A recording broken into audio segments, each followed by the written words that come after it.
It doesn't matter what field. Some people are musical geniuses at 5, so therefore we're going to have computer geniuses at 5. Yeah. Some people are 60 and can't play a note, and some people are 60 and can't find the enter key. Yeah, some people are older than 16 and can't find the enter key. Moi, you know.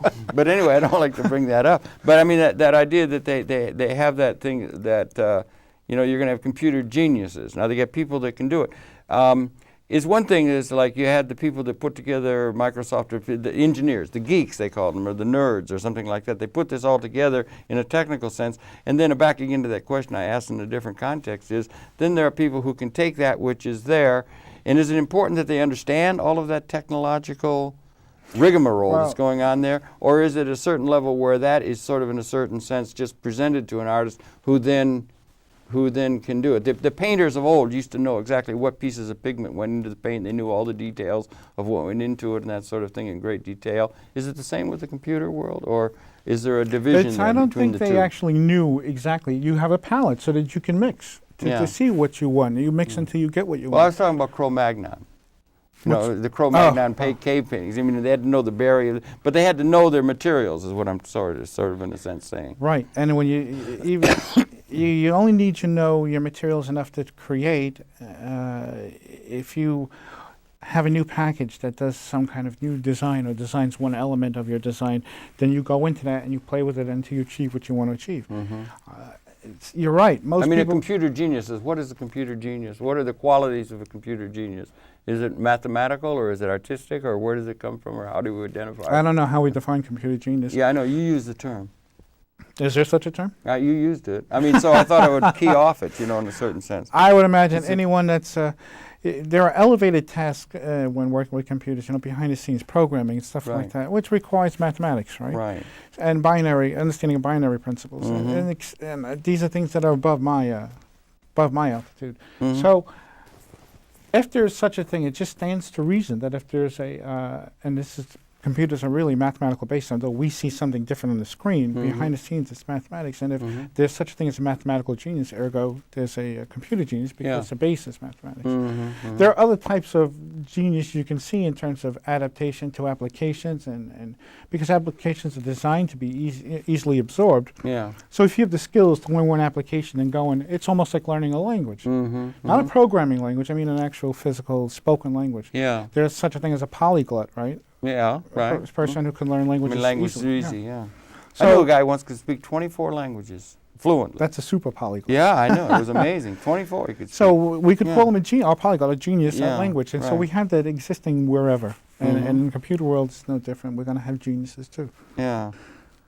And the thing is coming along so quickly now. It's all coming along so quickly. It's coming along so quickly. We have programs and batch files and interfaces and sniffers, technology that makes it... Sniffers? Well, we have many tools that make jobs that used to be for geniuses only, for instance, available to the layman. Yeah. And being able to write software, to write the program. Programmers, there's no we have a SEC, Securities and Exchange Commission, on the exchange of stock and so forth. We have a regulation or something. There's no regulation on software programmers. It's a very freewheeling kind of community there of people that have a certain kind of genius they can write programs and come up with the software background, the software systems that become... I'm not familiar with these sort of technological laws, but I know that I've seen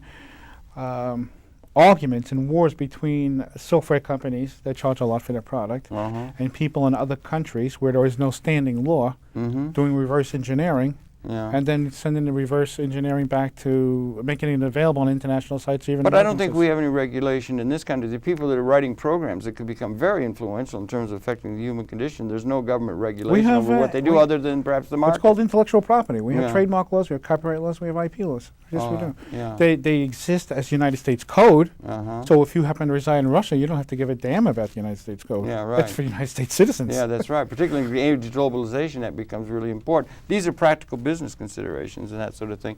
And but then what we're talking about is somebody who's on the line. You know, you understand you're knee deep into computers now, or what are you up to now? And maybe you could share what you're doing. You have your own production company for the mean screen, but you're also keeping track of what's going on in the computer world with various companies and that previously sort of thing? I was with a company that's a GSP, a global service provider, that had their own network. I'll say their name, Globix.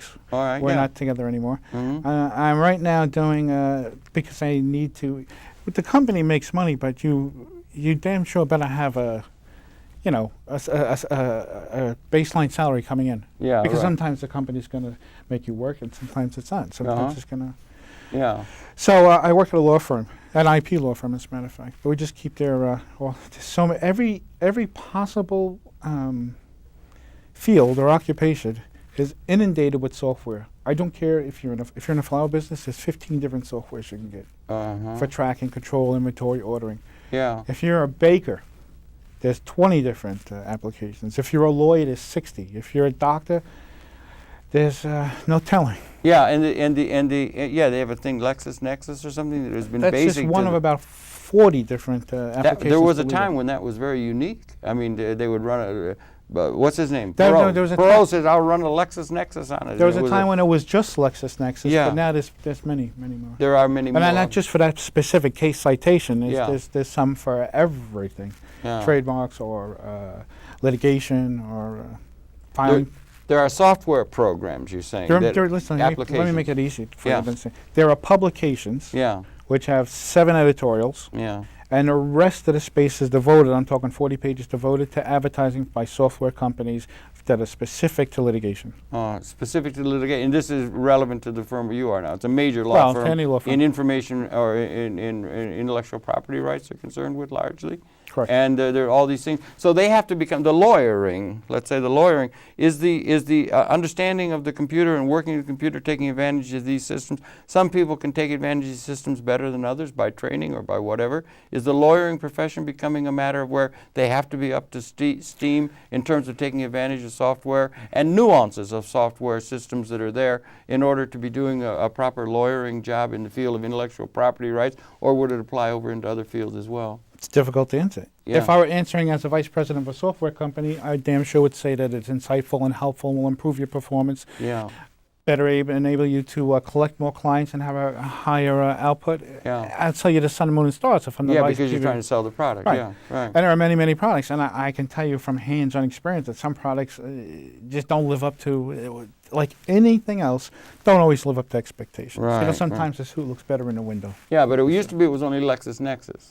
And now there's all Used these to be there were others. Commodore 64s. And I'll bet there was a time where my father was a lawyer and he didn't have a computer. There was no such thing as a computer There are lawyers in the today. world, but he was a lawyer and he There was a are good lawyers. one and everything. And he knew he had read Blackstone and all this kind of stuff. And the world's changing. The computer is introducing itself into all these various professions. There was an article in Atlantic Monthly the other day. It was called The Old New Economy. And they were talking, no, The New Old Economy. And they're talking about the information technologies, the effects on, say, the oil industry. That they can go now with great precision down in the middle of the earth and they know exactly where the damned oil is. They can come at a certain angle and it's just cut the cost tremendously. So that the new technologies are affecting the old professions, and so I guess it is with the Medicine law as well, yeah, law. Yeah. But as you were saying, there's a dichotomy. I think if you polled the Supreme Court justices, what percentage of them would actually have computers on their desks? Yeah. Sumner Redstone doesn't know how to work a computer. You know, and he's running a huge media corporation, doesn't know how to work a computer. Some of these lawyers would not. It would be impossible for a young lawyer coming along now, or a young student, or a young anything in any field, the shift is not to be familiar with the computer, the basic ways of taking advantage of software programs that are Well, there. Dave, if you Just want- at that very simple level, I mean. If you want to look at basically old and young lawyers, you might have some old lawyers who still use the secretary for stenography, refuse to have a computer, even though everyone in the firm has a computer, refuses to have a computer on his desktop. That happens. Old timers just don't. Old partners are saying, I'm a partner, I don't want it. So they don't have a computer.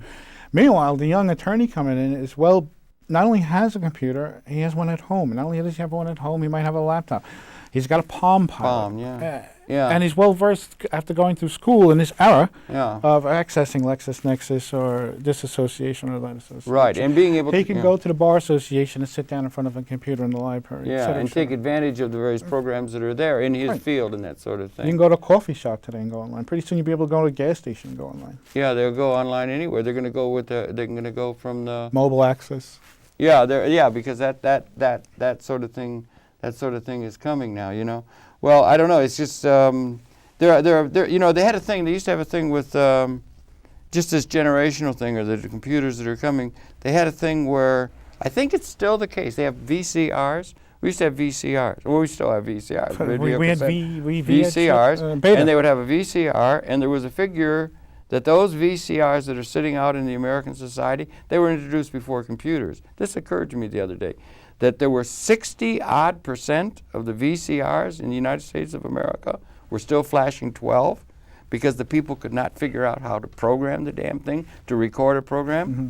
Now, that was in another era or something like that. Now, when you think of the education the younger generation has gone through to make computers work, just the various applications and the lists and all the kinds of things, it's a hell of an education just having learned how to make an interface with a computer with all the various things that are there, and the kids take to it like ducks to water. It's almost like a language, and they've done it as opposed to the older generation that couldn't learn how to program a VCR. Well, there's a dynamic There's something difference. there happening difference- generationally. see, Yeah. It's very simply put. The difference is these kids are born into this technology while these people exist and the technology was born. Yeah, right. So, one, they just snap right to it, and they. But it's a heck of a lot of learning well. to interface effectively with the digital world and the computer world.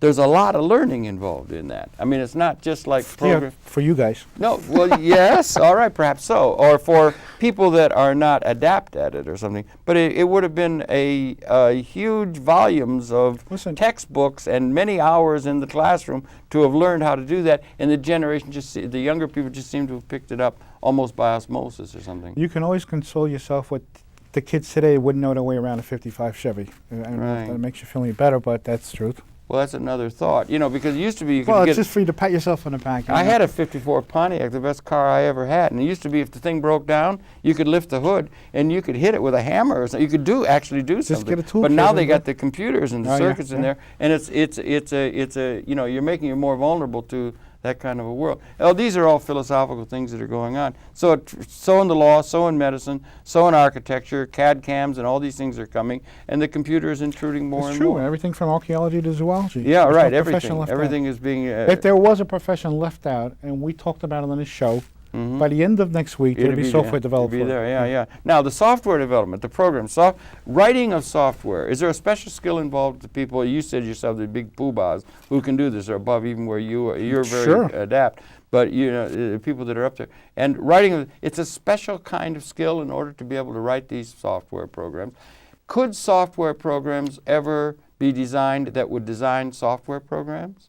Could the automation process begin to pick up in terms of being able to take more and more of these functions that are very complicated and manipulate these new, I mean, George Gilder tells us unlimited bandwidth is coming now in telecosm, that these things are going on. Moore's law is going to go on beyond into molecular computing and so forth. Nanotechnology. Are they going to be able to get more and more in the writing of software? Is it very complicated in order to be a computer programmer? Is it a special skill? Is it a genius kind of quality for the really high level ones? And what's the reality in terms of the sophistication of the knowledge or creativity that's involved with a really creative software programmer, to your knowledge? I would have had to have done some research to answer that question, Harold. Oh. But I can say this. Programmers are a side apart. They usually are, you know, they are. It's not that they're high IQ or high intelligence people. It's just that they're programmers. They're a little different. And what way? What makes them different? You could pick them out in the crowd. I mean, if we're and what would they be different if we looked in the crowd? It's hard to say. Mathematical types? Well, if you want, that's one way of looking at it. Is it? It's not always necessary because there's different levels of programming. Yeah. Okay. But what they do, to me, it's not fun at all, and to them, it's life. It's a charge. Yeah. So I take my hat off to programmers because I find it not only beyond my realm, but even if I get there, why would I want to be there? There's so many other colorful, wonderful things to do, fun things to do, things that make you laugh. Programming would give me a headache. It would give you a headache, as you understand programming. Because you have to write this lengthy mass of code, and then you have to look for errors in the code. Then you have to see in real time run it, and then look for bugs, and then debug. Now it's not like you're just writing code for this guy John and his flower shop. This program has got to integrate with Microsoft, king of the world, right? It's got to one of the MOS. One of the Microsoft operating systems.